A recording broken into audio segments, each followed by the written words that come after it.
ఈసారి ఈ అదృష్టాన్ని నాకు మా ప్రధానోపాధ్యాయులు గారు నాగేశ్వరరావు గారు కల్పించినందుకు సంతోషిస్తూ వారికి సన్మానం చేయవలలని కోరిక కలిగింది.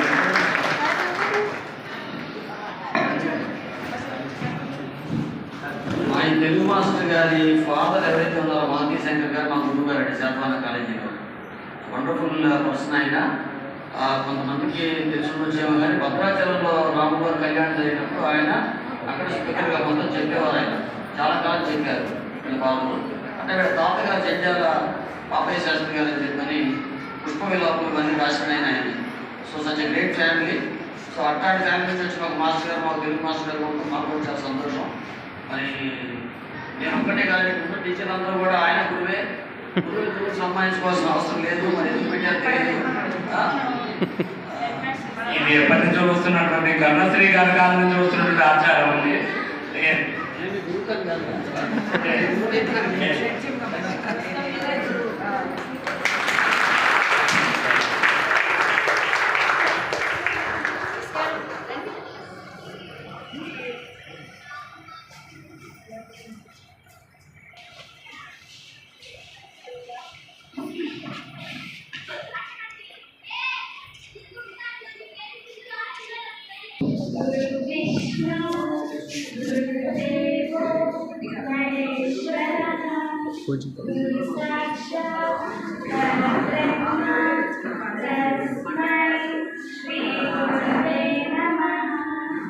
అందరికీ నమస్కారం.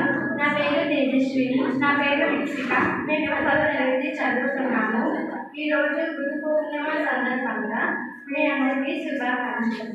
ఈ పవిత్రమైన రోజున జ్ఞానాన్ని వెలిగించే గురువులను స్మరించుకుంటాం. గురువు అంటే చీకటిని తొలగించి వెలుగును ప్రసాదించేవాడు. గురువు అంటే మనలో ఉన్న అజ్ఞానాన్ని తొలగించి జ్ఞానాన్ని ప్రసాదించేవాడు. గురువు మనల్ని మంచి మార్గంలో నడిపిస్తారు మరియు ఉన్నత శిఖరాలకు అందేలాగా చేర్చిదిద్దుతారు. ఈరోజు మనం గురువులను ఎందుకు పూజించాలి? ఎందుకంటే వారు మనకి జ్ఞానాన్ని ఇచ్చే గొప్ప వ్యక్తులు. వారు మనకు నైతిక విలువలను నేర్పుతారు. మన సమాజంలో ఎలా మెలగాలో నేర్పుతారు. వారి మార్గదర్శకత్వంలో గొప్ప విజయాలను సాధించగలరు. ఈరోజు గురువులకు ఎంతో ప్రాముఖ్యత ఉంది. తల్లిదండ్రులు మనకి జన్మనిస్తే గురువు మనకు జ్ఞానాన్ని అందజేసి జీవితం అర్థవంతంగా తయారు చేస్తారు మరియు పిల్లల్లో ఆత్మవిశ్వాసాన్ని పెంచుతారు. ఇంకా చెప్పాలంటే పిల్లల్లో ఉన్న ప్రతిభను వాళ్ళు బయటికి తీస్తారు. అందుకే గురువుని మనం దైవంతో సమానంగా భావిస్తాము. ఈ గురు పూర్ణమి రోజున మనం మన గురువులకు కృతజ్ఞతలు తెలుపుకుందాం. వారిని గౌరవిద్దాం. వారి నుండి వచ్చే ఆశీస్సులను పొందుదాం. మరింత ఉన్నతంగా తీర్చిదిద్దాం. ధన్యవాదాలు.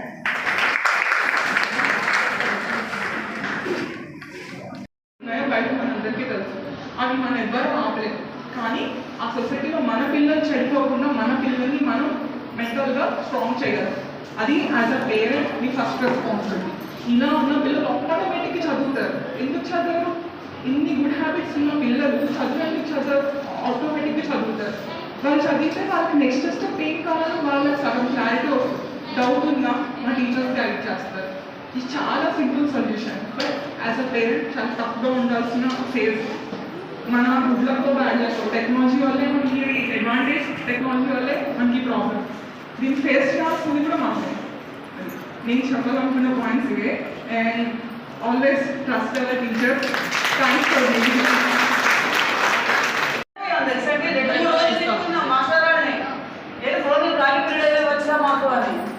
కానీ అది లేకపోతే అది నిజంగా ఎడిట్ అండి. మందు తాగేవాళ్ళు మందు అంతే ఎడిట్, ఫోన్ కూడా అంతే ఎడిట్ అండి. ఒక్క పేరెంట్ కూడా ఫోన్ అలవాటు అయింది అంటే ఎవ్వరూ వదలరు కూడా. మన పిల్లలను కూడా తప్పలేదండి. అందుకనే మొత్తం మీరు పేరెంట్స్ మనం మానాలి. అంటే ఆడపిల్లల్లోకి వస్తారు. అందుకే కొంచెం చూడండి. అది 10th క్లాస్కి వచ్చాక ఒక్క 10th క్లాస్కి వచ్చింది అంటే మేము 10th class చెప్తున్నామండి. 10th class pass అయ్యారు అంటే ఒక్క క్రెడిట్ మార్క్స్ కాదండి. 6th నుంచి మీ పేరెంట్స్, మా టీచర్స్, 6th క్లాస్ నుంచి టీచర్స్, మీ అందరి కృషి మూలనే మా పేరు నిలబడింది. మాకు పేరు వచ్చింది అంటే వెనకాల ఒక ఫోన్ అనమాట మీరందరూ కూడా బ్యాక్ బోన్ మీదే. మీ అందరి సపోర్ట్ లేకపోతే మాకు ఎవరికి లేదండి. 10th వచ్చేసి మేము ఆ సంవత్సరంలోనే చదివించేసి మీ పిల్లలు మేమేం గొప్పవాళ్ళం చేయలేదు, మేమేమి టోటల్స్ తెప్పించట్లా ర్యాంకులు తెప్పించారు. 6th క్లాస్ నుంచే మీ పిల్లలు ప్రతి టీచరు కష్టపడుతున్నారండి, ప్రతి టీచరు ప్రతి పేరెంట్ కూడా చదివిస్తున్నారు. చాలా బాగుందండి. అది మా అదృష్టం. అది అందరు కూడా అందరు టీచర్స్ మేము 10th క్లాస్లో పోయి పాస్ అవుతున్నారు, మీ పిల్లలు బయటకు వెళ్తున్నారు అంటే ఆ డిసిప్లిన్ వచ్చింది అంటే పిల్లలు ఇంకా టీవీలో చెప్పినట్టు ప్రతి టీచర్ కృషి ఉంది. సో థ్యాంక్ యూ అండి. ఫోన్ ఉంటే మీరు పేరెంట్స్ మాట్లాడితే మేము మాట్లాడతాం. ఇప్పుడు పిల్లలు చెప్పడం చాలా టఫ్ అవుతుంది. ఎందుకంటే వాడు ఫిజికల్గా మామూలుగా ఉంటాడు, నేను కనపడినవాడు అంటే వాడి బోర్డు ఏదో ఉంటుంది, ఏదో ఇమాజినేషన్లో ఉంటాడు. మళ్ళీ మనం గట్టిగా అంటే మళ్ళీ ఇప్పుడు వస్తాడు. అట్లాంటివి కూడా చెప్పి పిల్లల్ని అలర్ట్ చేసి కూర్చోబెట్టి చెప్పే పరిస్థితి అవుతుంది. సో ఇదంతా కారణం ఏంటంటే కొంచెం డైవర్షన్ ఎక్కువ ఉంటుంది. లేకపోతే మనం పేరెంట్స్గా మీరు వాళ్ళ ఇంటికి కొంచెం కంట్రోల్ చేయండి. ఫోన్ ఒకటే కాదు, ఫోన్ చెప్పే చాలా మంచి విషయం, కానీ ఫోన్తో పాటు ఇంటి దగ్గర చుట్టుపక్కల ఉన్న పిల్లలు ఎటువంటి పిల్లలు ఉన్నారు ఫ్రెండ్ సర్కిల్లో, వాళ్ళు ఎటువంటి పిల్లలు కూడా గమనించండి. మనం ఉంటున్న ఇంటి ఏరియాలో మనం మంచిగా ఉంటే సరిపోదు, చుట్టుపక్కల వాళ్ళు ఉంటే పర్వాలేదు, లేకపోతే వాళ్ళకి దూరంగా ఉండడం చాలా అవసరం. కాబట్టి ఇక్కడ నుంచి ఇంటికి వెళ్ళిన తర్వాత వాడు బయటకు వెళ్తున్నాడు, ఫ్రెండ్స్ ఆడుకుంటున్నాడు అంటే ఏ ఫ్రెండ్స్ ఉన్నారు అసలు, ఎటువంటి బాడీ ఏజ్ గ్రూప్ ఫ్రెండ్సా లేదా ఇంకా పెద్దవాళ్ళ, ఎక్కడికి వెళ్తున్నాడు ఏంటి అనే ఆధారాలు కూడా మనం తీయకపోతే మమ్మీ నేను బయటకు వెళ్ళి వస్తా అంటే సరే నా హ్యాపీగా ఆట చెప్తే కాదు. ఎక్కడికి వెళ్తున్నాడు, ఎంతసేపట్లో వస్తున్నాడు, రోజు వెళ్తున్నాడా, ఇవన్నీ మీరు ఎంక్వైరీ చేసుకోవాలి. ఇవన్నీ కూడా అది లేకపోతే కష్టం అవుతుంది. ఇట్లాంటి విషయాలు మాట్లాడుకోవాలంటే మిమ్మల్ని నేను ఇవాళ లంచ్ కూడా లేకుండా కూర్చోబెట్టాలి. సార్ మీరే అంటారు మా లంచ్ కూడా పెట్టి పంపించండి సార్. కాబట్టి చాలా విషయాలు ఉంటాయండి. బట్ అట్లీస్ట్ నేను ఒక మీటింగ్లో చెప్పుకోలేము ఇవన్నీ. కాబట్టి every now and then whenever we call you please come over here, attend the meetings. కొంత టైం ఆ రోజు మనం బంధువులు స్పేర్ చేయాలని చెప్పని స్పేర్ చేయండి. ఇవన్నీ పిల్లలు మంచి చాలా పెద్ద లెవెల్స్కి వెళ్ళవచ్చు పిల్లలు. ఇప్పుడు ఇక్కడ మీరు చూసారో లేదో మీటింగ్ బిగిన్ అయ్యే కొంతమంది ఫ్రెండ్స్ ఇక్కడే ఉన్నారు. ఈ యూట్యూబ్ సంబంధించి చూపెట్టడానికి ఎవరు ట్రై చేశారు? నేను ట్రై చేశానా? పిల్లలేనా? గట్టిగా మీరు మమ్మల్ని అడిగితే వాళ్ళు మీరు తడవడాలి. సో అంత వాళ్ళకి ఎవరు చెప్పాలా?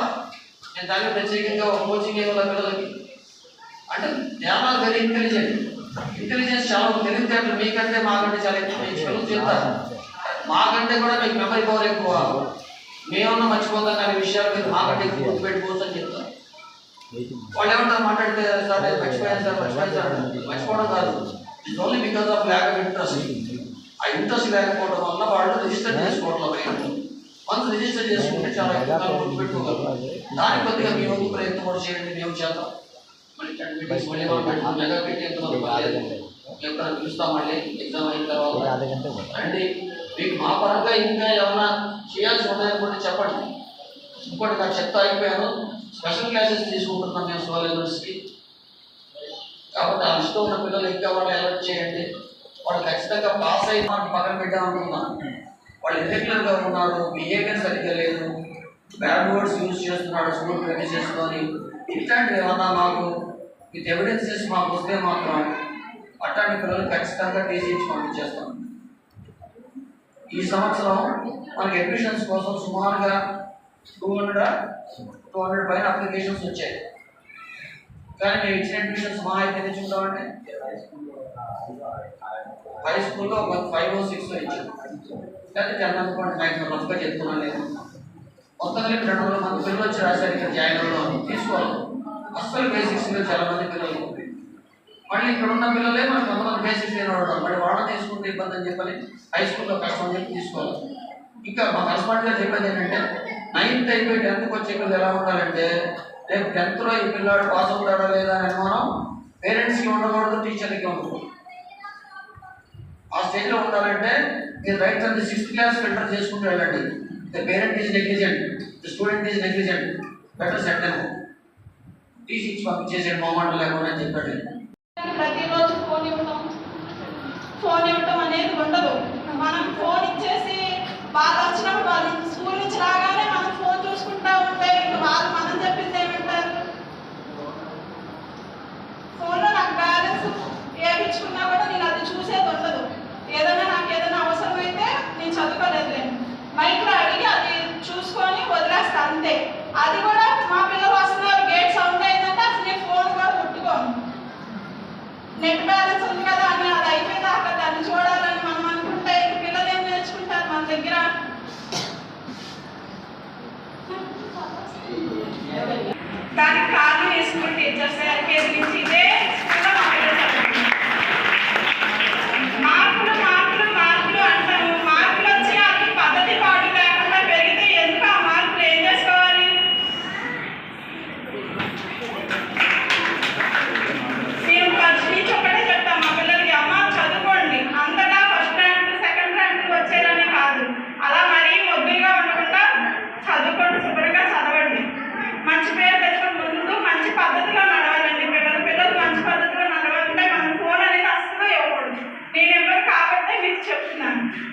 మనం ఫోన్ ప్రతి ఇంట్లో ఏ పిల్లలు పాడైపోయినా ఫోన్. మా చెల్లారే ఉన్నారు, బయట వెళ్తారు, అసలు ఫోన్ ఇచ్చేస్తారు, వదిలేస్తారు.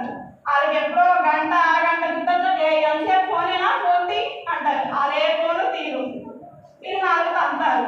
ఫస్ట్ ఇచ్చేయడం అప్పటి నుంచి నేను ఒకటే చెప్పాను మా చెల్లెలు, మా ఇంటికి వచ్చినప్పుడు, అరే నువ్వు మా ఇంటికి వస్తే మీరు ఫోన్ ముట్టుకోవడానికి లేదు, అలా అయితేనే రండి. ఫోన్ ఇస్తే ఒక పద్ధతి పాడుగా ఒక 10 నిమిషాలు ఇవ్వండి, టైం చూసుకోండి. 10 నిమిషాలు అయితే ఏ పిల్లలు ఆగరు, ఒక పావు గంట, కొన్ని 20 నిమిషాలు, అది కూడా ఆదివారం ఒక్కరోజు ఫోన్ కేటాయించండి.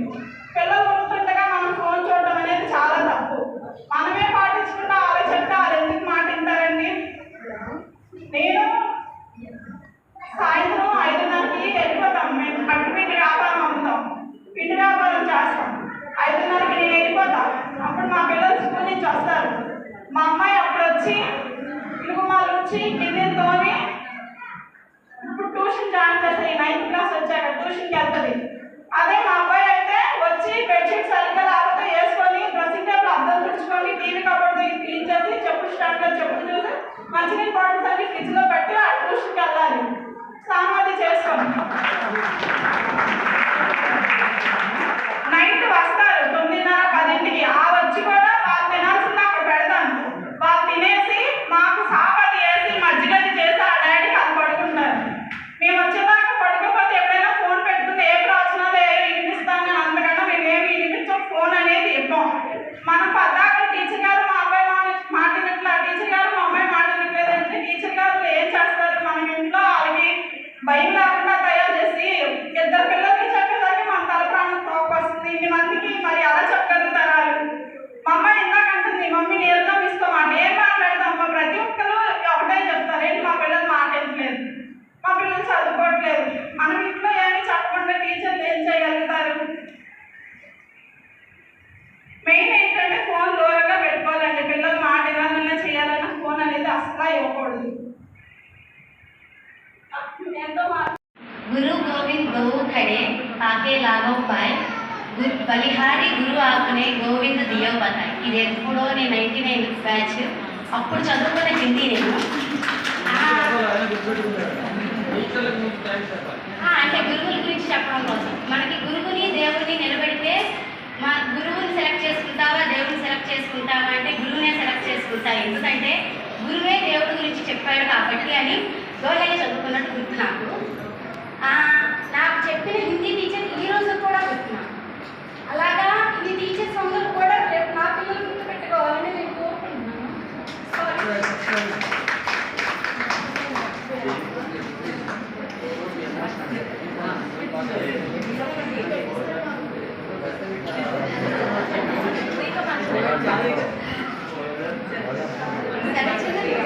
ఒక ఇంజనీర్ 10 ఇంజనీర్లు తయారు చేయవచ్చు, కానీ ఒక డాక్టర్ 10 మంది డాక్టర్ని తయారు చేయాలి. ఒక డాక్టర్ని కూడా తయారు చేయలేరు, కానీ ఒక టీచర్ మాత్రం ఎన్ని ప్రొఫెషన్స్ని తయారు చేయగలరు. సత్తా టీచర్స్ అదంటే మనం తెలుసుకోవాలి. అంటే పిల్లల గురించి అందరూ మాట్లాడుకుంటాం, కానీ దానికి బేసిక్ ఫస్ట్ గురువు ఇంట్లో ప్రతి పేరెంట్, టీచర్స్ కూడా కాదు, తొలి గురువు ఇంట్లో నుంచే స్టార్ట్ అవుతారు. కాబట్టి మనకు కూడా కంగ్రాట్స్ చెప్పుకోవాల్సిందే. అలాగే మనం ఎంత ఎఫర్ట్ పడతాము, టీచర్స్ కూడా అంతే ఎఫర్ట్ పెడతారు. కాబట్టి వాళ్ళ కష్టాన్ని కూడా మనం గుర్తించాలి. అలాగే పిల్లలని వాళ్ళనే చూసేస్తున్నాం, కానీ మన వైపు నుంచి కూడా మన ప్రయత్నం అనేది చేయాలి. మా అబ్బాయి నిన్న నన్ను ఒక డౌట్ అడిగాడు.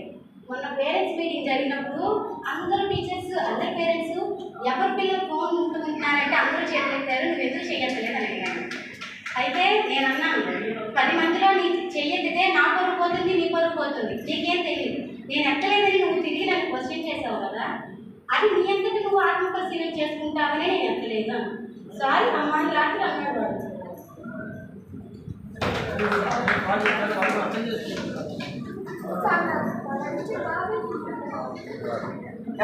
మాత్రం నిజంగా చాలా పెద్ద కంప్లైంట్ అయిపోయింది. ఇప్పుడు అసలు పేరెంట్స్ అందరూ పట్టుకుంటారు.